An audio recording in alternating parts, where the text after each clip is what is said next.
Hi again, family. This is day 6 of our Reading the Bible Together in a Year series. Today we're covering Genesis chapters 21 through 23. Now, yesterday, remember, was the tragic tale of Sodom and Gomorrah, which started with Abraham pleading with God and bargaining with God, but then there was the destruction of Sodom and Gomorrah in the middle, and then it ended with the epically awkward story of Lot and his daughters. But let's see where it goes from there. And the Lord came to Sarah as he had said, and did to her as he had undertaken. And Sarah became with child, and gave Abraham a son when he was old, at the time named by God. And Abraham gave to his son, to whom Sarah had given birth, the name Yitzchak. And when his son Yitzchak was 8 days old, Abraham made undergo circumcision, as God had said to him. Now Abraham was 100 years old when the birth of Yitzchak took place. And Sarah said, God has given me cause for laughing, and everyone who has news of it will be laughing with me. And she said, who would have said to Abraham that Sarah would have a child at her breast? For see, I have given him a son now when he is old. And when the child was old enough to be taken from the breast, Abraham made a great feast. And Sarah saw the son of Hagar the Egyptian playing with Yitzchak. So she said to Abraham, Send away that woman and her son, for the son of that woman is not to have a part in the heritage with my son Yitzchak.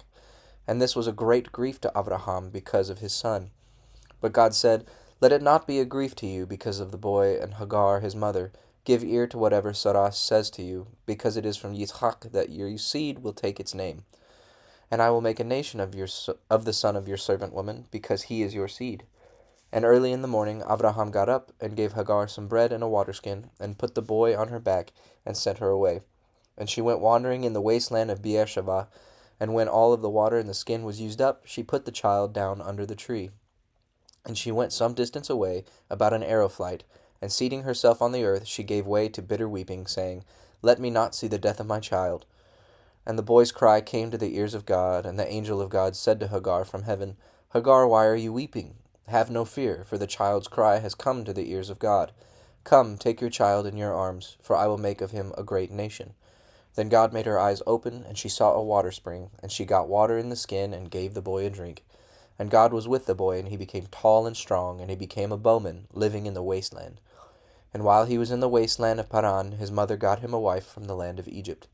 Now at that time Abimelech and Phicol, the captain of his army, said to Abraham, I see that God is with you in all you do. Now then, give me your oath in the name of God, that you will not be false to me or to my sons after me, but that as I have been good to you, so you will be to me and to this land where you have been living. And Abraham said, I will give you my oath. But Abraham made a protest to Abimelech because of a waterhole which Abimelech's servants had taken by force. But Abimelech said, I have no idea who has done this thing.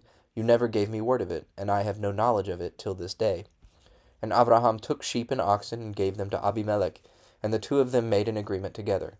And Abraham put 7 young lambs of the flock on one side by themselves. Then Abimelech said, What are these 7 lambs which you have put on one side? And he said, Take these 7 lambs from me as a witness that I have made this water hole.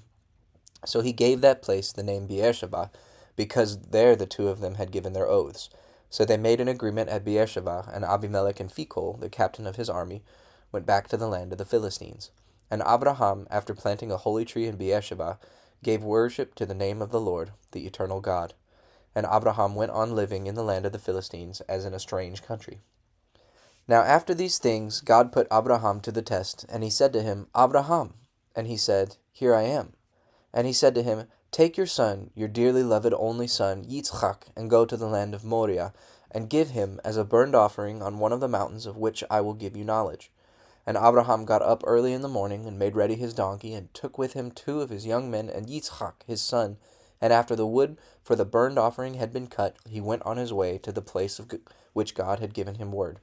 And on the 3rd day Abraham, lifting up his eyes, saw the place a long way off. Then he said to his young men, Keep here with the donkey, and I and the boy will go on and give worship and come back again to you. And Abraham put the wood for the burnt offering on his son's back, and he himself took the fire and the knife in his hand, and the two of them went on together. Then Yitzhak said, Abraham, my father. And he said, Here am I, my son. And he said, We have wood and fire here, but where is the lamb for the burnt offering? And Abraham said, God himself will give the lamb for the burnt offering. So they went on together. And they came to the place of which God had given him knowledge, and there Abraham made the altar and put the wood in place on it. And having made tight the bands round Isaac his son, he put him on the wood and the altar. And stretching out his hand, Abraham took the knife and put his son to death. But the voice of the angel of the Lord came from heaven, saying, Abraham, Abraham. And he said, Here I am. And he said, Let not your hand be stretched out against the boy to do anything to him. For now I am certain that the fear of God is in your heart, because you have not kept back your son, your only son, from me. And lifting up his eyes, Abraham saw a sheep fixed by its horns in the brushwood. And Abraham took the sheep and made a burnt offering of it in place of his son. And Abraham gave that place the name Yahweh Yireh, as it is said to this day, In the mountain the Lord is seen. And the voice of the angel of the Lord came to Abraham a second time from heaven, saying, I have taken an oath by my name, says the Lord, because you have done this, and have not kept back from me your dearly loved only son, that I will certainly give you my blessing, and your seed will be increased like the stars of heaven and the sand by the seaside. Your seed will take the land of those who are against them, and your seed will be a blessing to all the nations of the earth, because you have done what I gave you orders to do. Then Abraham went back to his young men, and they were together in Beersheba, the place where Abraham was living.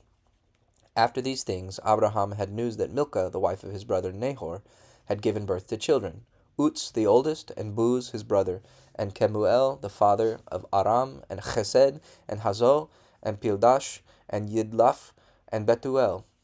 Betuel was the father of Rebekah. These 8 were the children of Milcah and Nahor, Abraham's brother. And his servant Reumah gave birth to Tebah, and Gacham, and Tahash, and Ma'akah. Now the years of Sarah's life were 127, and Sarah's death took place in Kiriath Arba, that is, Hebron, in the land of Canaan. And Abraham went into his house, weeping and sorrowing for Sarah. And Abraham came from his dead, and said to the children of Heth, I am living among you as one from a strange country. Give me some land here as my property, so that I may put my dead to rest. And in answer the children of Heth said to Abraham, My lord, truly you are a great chief among us. Take the best of our resting places for your dead. Not one of us will keep back from you a place where you may put your dead to rest. And Abraham got up and gave honor to the children of Heth, the people of that land. And he said to them, If you will let me put my dead to rest here, make a request for me to Ephron, the son of Zohar, that he will give me the hollow in the rock named Machpelah, which is his property at the end of his field. Let him give it to me for its full price as a resting place for my dead among you. Now Ephron was seated among the children of Heth, and Ephron the Hittite gave Abraham his answer in the hearing of the children of Heth, and of all those who came into his town, saying, No, my lord, I will give you the field with the hollow in the rock. Before all the children of my people will I give it to you for a resting place for your dead. And Abraham went down on his face before the people of the land. And Abraham said to Ephron in the hearing of the people of the land, If only you will give ear to me, I will give you the price of the field. Take it, and let me put my dead to rest there. So Ephron said to Abraham, My lord, give ear to me. The value of the land is 400 shekels. What is that between me and you? So put your dead to rest there. And Abraham took note of the price fixed by Ephron in the hearing of the children of Heth, and gave him 400 shekels in the current money. So Ephron's field at Machpelah near Mamre, with the hollow in the rock and all the trees in the field and round it, became the property of Abraham before the eyes of the children of Heth and of all who came into the town. Then Abraham put Sarah his wife to rest in the hollow rock in the field of Machpelah near Mamre, that is, Hebron, in the land of Canaan. And the field and the hollow rock were handed over to Abraham as his property by the children of Heth. So after several stories of Abraham doing good things and doing bad things, and trusting God here and not trusting God there, it's good to see that finally Abraham has let go and trusted that God is going to fulfill his promise, even though he doesn't exactly know what it looks like. But what I love and what I'd like you to take away towards the end of this reading today was that Abraham wanted to pay full price for the burial plot for Sarah. And he, even though he's in a situation in a town where everybody respects him and everybody loves him and everybody thinks he deserves to have a good situation, he still chooses to pay full price in the current exchange system. Abraham's hospitality for those that he's around is just unmatched sometimes in this story. So take the hospitality with you as you have a wonderful day.